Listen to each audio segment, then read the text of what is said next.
May asawa na ako eh. Tinatawag ako ng jumbo hotdog ni ex kasi hindi ako mapakali sa nararamdaman ko. Feeling ko kailangan kong ilabas to. Pero wala naman akong mapagsabihan.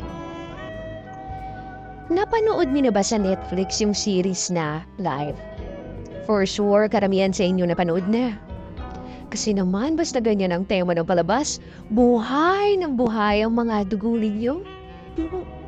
Anyway, yun nga, kung hindi nyo pa napapanood, ibilis panoorin nyo na. Kasi naman itong kwento ko ay kagayang-kagaya ng kwento ni Billy na siyang bidang character sa series.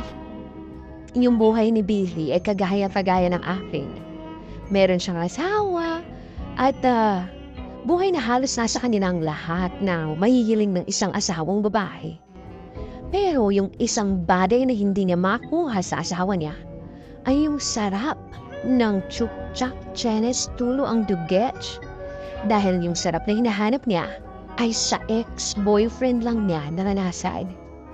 Gaya ni Billy, meron akong mapagmahal asawa. Mahal na mahal niya ako. Binibigay niya lahat sa akin as long as kaya niya. Buhay prinsesa ako sa kanya.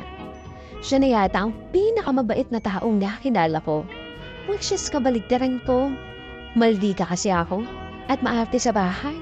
Pero kalug din naman. Pareho kaming baliw at dun kami nagkakasundo ng asawa ko. We are married for 3 years already. At dito kami naninirahan sa ibang bansa. Pero gaya ng kwento ni Billy, yung sana ay ko maranasan sa asawa ko. Well, wala nga siguro talagang perpektong relasyon. Mahal ko yung asawa ko. Pero every time na naiisip ko yung bagay na yun, ay yung ex-boyfriend ko pa rin yung naiisip ko. Last time na nagkita at may nangyari sa amin ng ex ko ay year 2017 pa. Pero never ko siyang nakalimutan. Mahal ko siya mula noon. Pero hindi siya yung taong nakikita kong makakasama ko sa panghabang buhay. Kaya, naghiwalay kami. But this year, nagkausap kami ulit. So yun nga, sinabi ng ex ko kung gusto ko raw ba siyang maging kabit. Natawa lang ako. Although alam kong seryoso siya sa sinabi niya. Pero hindi gaya ni Billy sa ending, pinili pa rin niyang piliin yung 15% na kulang na sinasabi niya. Which is chukchak chenes. Well, tinatawag talaga ako ng jumbo hotdog ni ex. May asawa ako eh. Hindi gaya ni Billy na pinili niyang makuha yung sarap na hinahanap niya sa ibang lalaki. Oo, importante yun. Oo eh. May side niya sa akin na gustong pumayag sa gustong mangyari ng ex ko pero nangingibabaw yung isip at takot ko sa Diyos na baka sa isang pagkakamaling gagawin ko ay mawala lahat ng meron ako. Tinanong niya rin ako kung pag pinapili niya ba ako kung asawa ko o siya, pipiliin ko raw ba siya?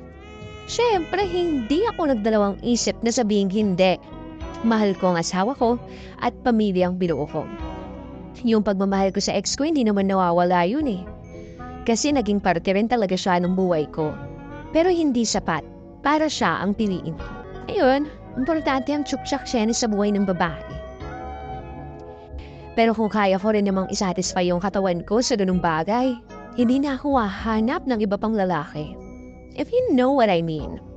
Hindi ko ipagpapalit yung 15% na sarap para lang sa 85% ng buhay na meron ako ngayon.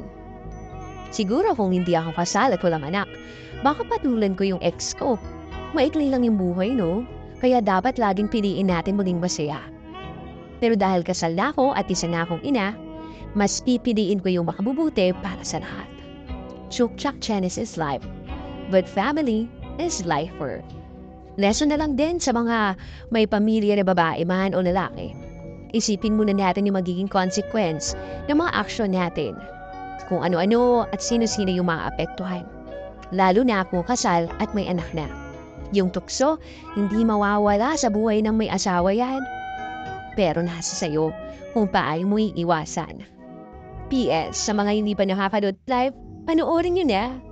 Totoong hotdog naman pala talaga ni ex yung pinakita. Grabe, kaloka. Kaya naman pala nabaliw si ate mong Billy.